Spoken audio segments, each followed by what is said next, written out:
Hello student, আমি Tapas sir. আজকে এই ভিডিওতে তোমাদের উচ্চ মাধ্যমিকে থার্ড সেমিস্টার হিস্ট্রি ক্লাস 12-এর যে এবিটিএ টেস্ট পেপারের 4 নম্বর যে সেটটি আছে অর্থাৎ এসি 143, তো সেই সেটটির সমাধান করে দেবো। যারা আগের সেটগুলো দেখোনি তারা অবশ্যই চ্যানেলের প্লেলিস্টে গিয়ে তোমাদের কিন্তু ক্লাস 12-এর থার্ড সেমিস্টার হিস্ট্রি সাজেশন বলে একটা প্লেলিস্ট করে দেওয়া আছে।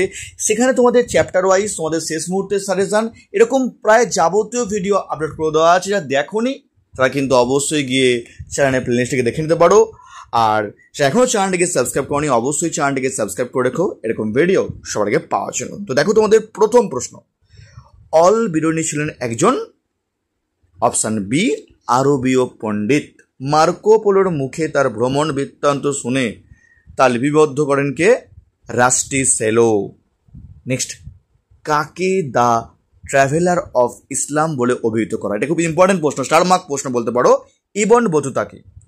আব্দুর রাজ্জাক বিজয়নগরে ছিলেন 1442 থেকে 1444 খ্রিস্টাব্দ পর্যন্ত। দেখো লাইন তুলে প্রশ্ন আমাদের দিয়েছে এটা, তো অনেক প্রশ্ন লাইন তুলে প্রশ্ন আসবে, যেমন ইম্পর্টেন্ট তোমরা প্রশ্ন পড়বে তার সঙ্গে বলবো তোমাকে আমি, কিন্তু অবশ্যই তোমরা কিন্তু বই খুঁটিয়ে পড়ো, তবেই তোমরা কিন্তু প্রপার তোমরা কিন্তু 40 পাওয়ার সমাধান কিন্তু প্রবল। না হলে তোমরা কিন্তু শুধুমাত্র সাজেশন পড়ে তোমরা কিন্তু 40-এ 40 তোমরা কিন্তু পাবে না। একটু বই তোমার কিন্তু খুঁটিয়ে পড়তে হবে। বাইরে নিয়ে ভারতের কোন বন্দরে প্রথম আসেন? উত্তর হচ্ছে অপশান বি, সুরাটে আসে। কেমন? আসবো পরের প্রশ্ন, মধ্যযুগীয় মধ্যযুগীয় ভক্তিবাদী সাধকরা ছিলেন, এটা অপশান ডি হবে, বর্ণ ও জাতিভেদ প্রথার বিরোধী। অপশান ডি হবে ঠিক অ্যান্সার, তারা ছিলেন বর্ণ ও জাতিভেদ প্রথার বিরোধী। অপশান ডি হচ্ছে সঠিক অ্যান্সার। ঠিক আছে, নেক্সট, দোহা রচনা করেন কে? কবির। Option C answer. এটা স্টার মার্ক প্রশ্ন, ভেরি ইম্পর্টেন্ট প্রশ্ন, ভালো করে পড়বে। তোমাদের অনেক কটা দেখলাম পেজে তোমাদের কিন্তু এটা প্রশ্নটা আছে। বাংলার ভক্তি আন্দোলনের প্রাণকেন্দ্র বলা হয় কাকে? এটিও কিন্তু ভেরি ইম্পর্টেন্ট প্রশ্ন, নবদ্বীপকে কিন্তু। খাজা মঈনুদ্দিন চিশতির দরগা অবস্থিত কোথায়? আমার যে শেষ মুহূর্তে সাজেশন সেটা ছিল এটা আজমিরে। সুফিদের কীর্তন বা বাউল ধর্মী গান কি নামে পরিচিত? দেখো তোমাদের কিন্তু সমা হবে এটা, ঠিক আছে, কারণ তোমাদের যে রায়মার্টিন যে বুকসটা তোমাদের আছে সেখানে কিন্তু সমা লেখা আছে, কারণ দেখলাম তোমাদের আমি সুফিদের কীর্তন বা বাউল ধর্মী গান কিন্তু সমা বলা হয়। অনেকে কাওয়ালি, ঠিক কথা, কিন্তু বলবো যে তোমাদের কিন্তু সমা বলা হয়। তোমাদের যে রায়মার্টিন যে বুকসটা তোমাদের আছে ওখানে তোমাদের কিন্তু সমা লেখা আছে কিন্তু, ঠিক আছে। সঙ্গম বংশের শেষ রাজা কে ছিলেন? দ্বিতীয় বিরূপাক্ষ। এটা অপশন হচ্ছে এ, সঠিক অ্যান্সার। আদিনা মসজিদ নির্মিত হয় কবে? 1369 খ্রিস্টাব্দে। মনে রাখবে কে করেছিল, কার সময় হয়েছিল? সিকান্দার শাহর সময় কিন্তু এটি হয়েছিল। কেমন? তারপর দেখো পরের প্রশ্ন, দেখো ইম্পেরিয়াম শব্দটি কি শব্দ? স্টারমার্ক প্রশ্ন, ল্যাটিন শব্দ।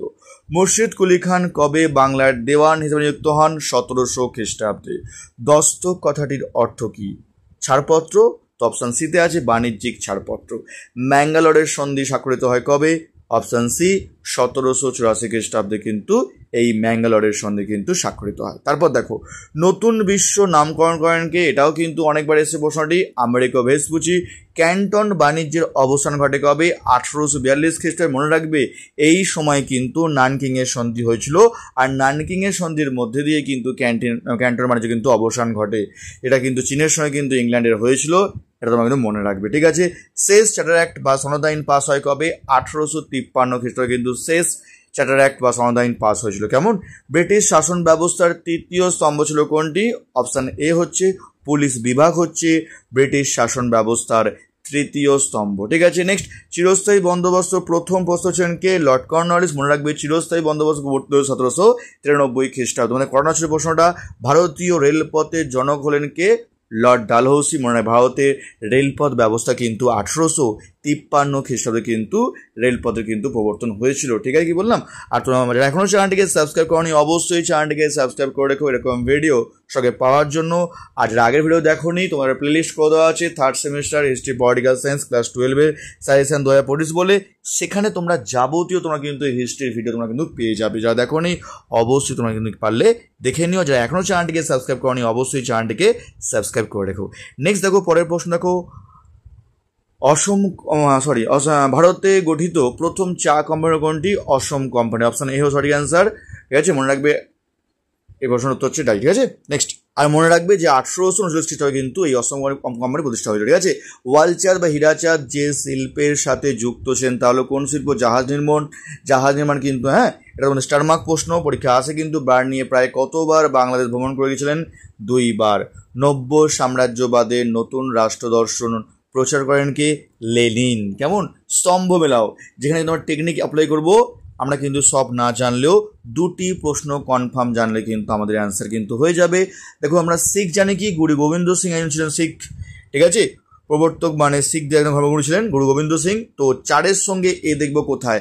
আগে একটা দেখবো, যদি অপশান একটাই থাকে মিলে যায় আমাদের বাকিটা করা দরকার, কিন্তু সঠিক হতে হবে। দেখো 4-এর এ কোথায় আছে? দেখো 4-এর ডি হচ্ছে এতে আছে, 4-এর সি আছে, 4-এর বি আছে, 4-এর এ একমাত্র কোথায় আছে?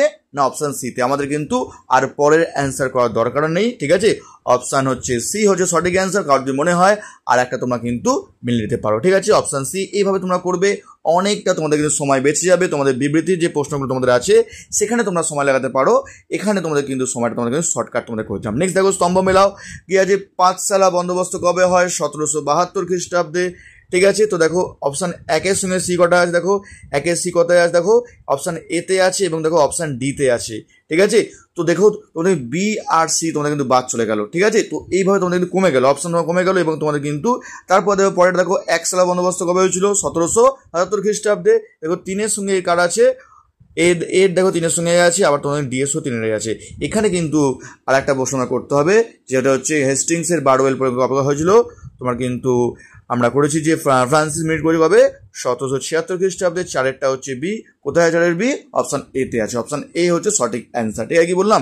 নেক্সট দেখো তোমাদের পরের প্রশ্ন বিবৃতি, তোমাদের প্রশ্ন তোমাদের বিবৃতি এ দেখো বিজয়নগরের রাজা কৃষ্ণদেব রায় রায়চুর, দোয়াব অঞ্চল, উড়িষ্যা, কোঙ্কণ প্রভৃতি অঞ্চলে বিজয়নগরে আধিপত্য প্রতিষ্ঠা করেছিলেন।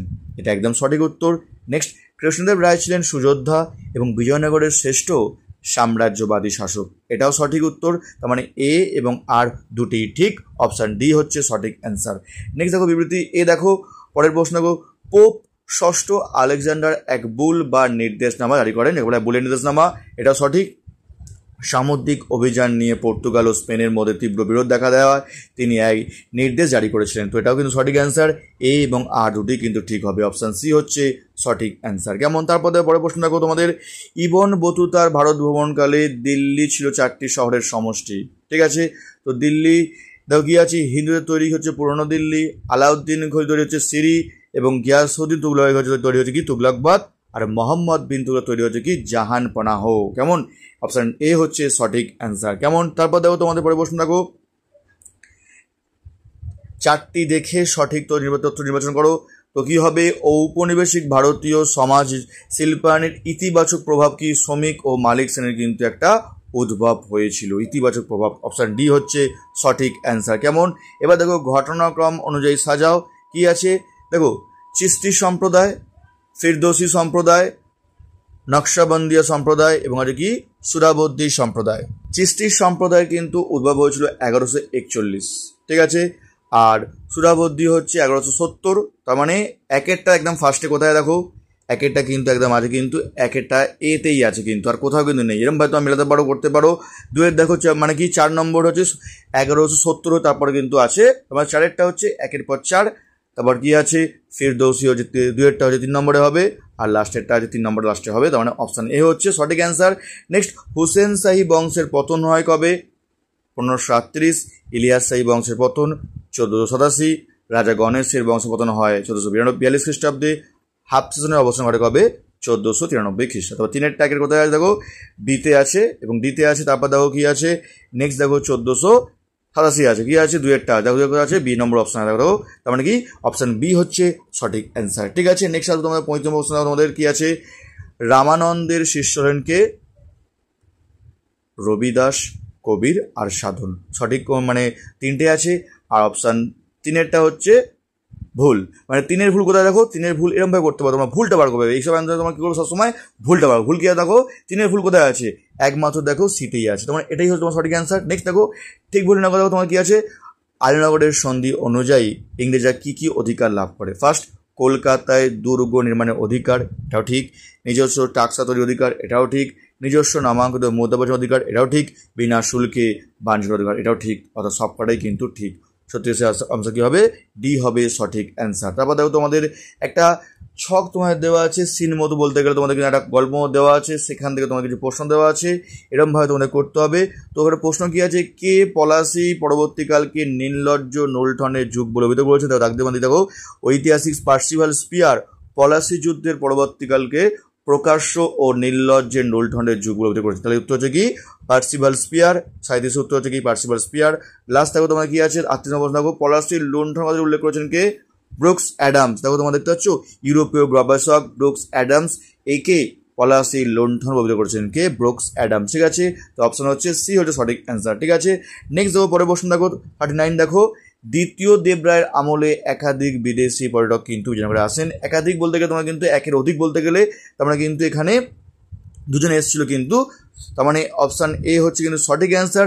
দ্বিতীয় দেবরায়ের আমলে আগত একজন বিদেশি পর্যটকের পায়েস, এটা কিন্তু হবে না, আর কিন্তু ভুল, তার মানে এ সঠিক কিন্তু বি ভুল, এটা অপশান এ হচ্ছে সঠিক অ্যান্সার। নেক্সট দেখো 40 দেখো তোমার প্রশ্ন কি আছে? সাধারণ অর্থে সাম্রাজ্যবাদ বলতে বোঝায় বৃহৎ ও শক্তিশালী রাষ্ট্রের দ্বারা অপেক্ষাকৃত ক্ষুদ্র বা দুর্বল রাষ্ট্রের উপর আধিপত্য প্রতিষ্ঠা। একদম ঠিক। পঞ্চদশ 16 শতকে পর্তুগাল ও স্পেনের সামুদ্রিক অভিযানের মধ্য দিয়ে ঔপনিবেশিকতার সূচনা হয়, এটা কিন্তু ঠিক অ্যান্সার, মানে এ এবং বি দুটোই ঠিক, অপশান ডি হচ্ছে সঠিক অ্যান্সার। তো এই ছিল তোমাদের এসি 143 যে পেজটা তোমাদের ছিল এবিডি টেস্ট পেপারের সমাধান করে দেবে। এখনও চ্যানেলটিকে সাবস্ক্রাইব করোনি, অবশ্যই চ্যানেলটিকে সাবস্ক্রাইব করে রেখো এরকম ভিডিও সঙ্গে পাওয়ার জন্য। আজকের মতো এটুকুই।